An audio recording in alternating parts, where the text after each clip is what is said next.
Bonjour les académiciens et bienvenue dans cette dernière vidéo du module 3 qui va parler de la place de l'équitation éthologique dans le monde équestre. Alors on l'a vu, l'éthologie c'est avant tout une science, ce n'est pas une discipline équestre. Alors c'est une étude scientifique sur tous les animaux. On peut faire de l'éthologie sur le cheval, sur les fourmis, sur les dauphins, sur les chiens. C'est l'étude du comportement de l'animal dans son milieu naturel.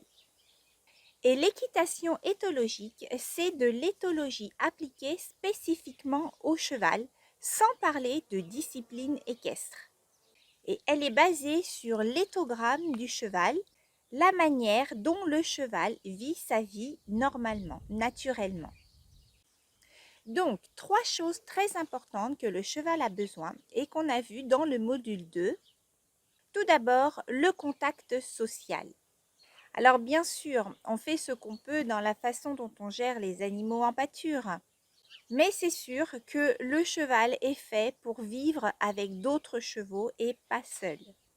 Deuxième chose, le besoin de déplacement. On sait que le cheval fait entre 18 et 30 km par jour en fonction de son espace disponible. Et le cheval évolue avec son besoin de déplacement. Et en 3, le besoin de fibres. On a vu que le cheval passe 60% de son budget temps à manger, c'est-à-dire entre 16 et 18 heures par jour. Le cheval a toujours besoin d'avoir l'estomac rempli de fibres.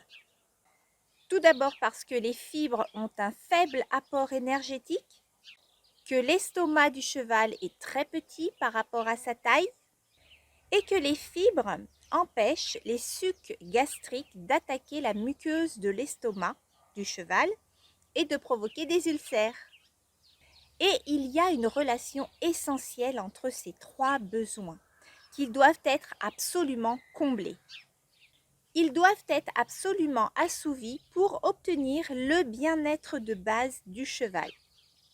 Et c'est important d'avoir un cheval qui est bien dans ses baskets, si je puis dire, pour pouvoir envisager une quelconque discipline équestre. Parce que forcément, si vous avez un cheval qui ne vit pas comme un cheval, vous allez avoir beaucoup de difficultés dans votre discipline équestre. Vous allez subir ce que les scientifiques appellent le rebond post-inhibition. Et ça, c'est l'espèce d'explosion que l'on retrouve chez le cheval quand il reste, par exemple, trop longtemps au box. Donc, la toute première question à se poser, est-ce que sa vie quotidienne est adaptée pour qu'il puisse pratiquer des disciplines équestres? Et lorsque l'on comprend mieux le fonctionnement du cheval, c'est plus facile de poser l'éducation qui fera de ce cheval un excellent partenaire. Et ce n'est pas qu'une question de niveau. Il y a d'excellents pilotes qui ne comprennent absolument rien aux chevaux. Et inversement, il y a d'excellents hommes de chevaux qui ne seront jamais des champions. Mais ça, c'est moins grave, et pour le cheval et pour l'humain. L'idéal, c'est l'équilibre entre les deux. Et l'équitation éthologique répond à cet équilibre. Elle complète les deux chapitres manquants, c'est-à-dire la compréhension de l'animal et les fondations de l'éducation, pour pouvoir attaquer les deux autres chapitres qui sont l'équitation et la compétition.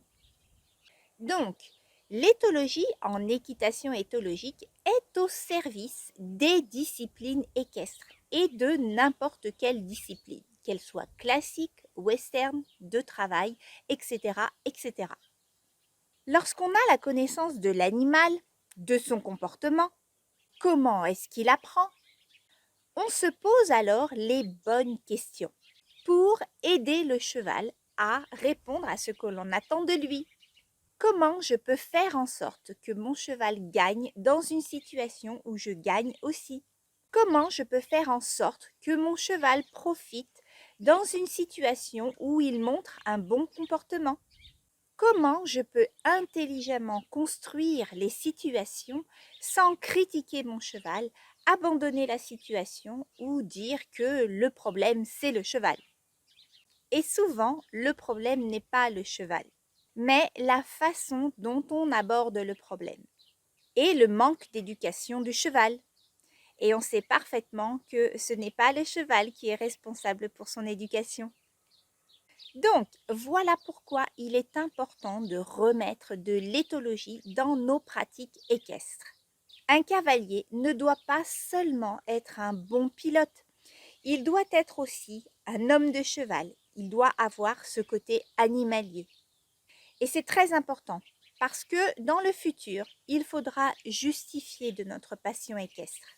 Ces mouvements associatifs qui militent pour le bien-être animal, parfois de façon extrémiste, seront là dans le futur pour nous demander des comptes sur nos pratiques équestres. Et l'éducation de l'animal est tout à fait éthique. Et si l'éthologie peut apporter quelque chose à l'équitation, c'est vraiment de justifier nos pratiques équestres de façon et de manière éthique.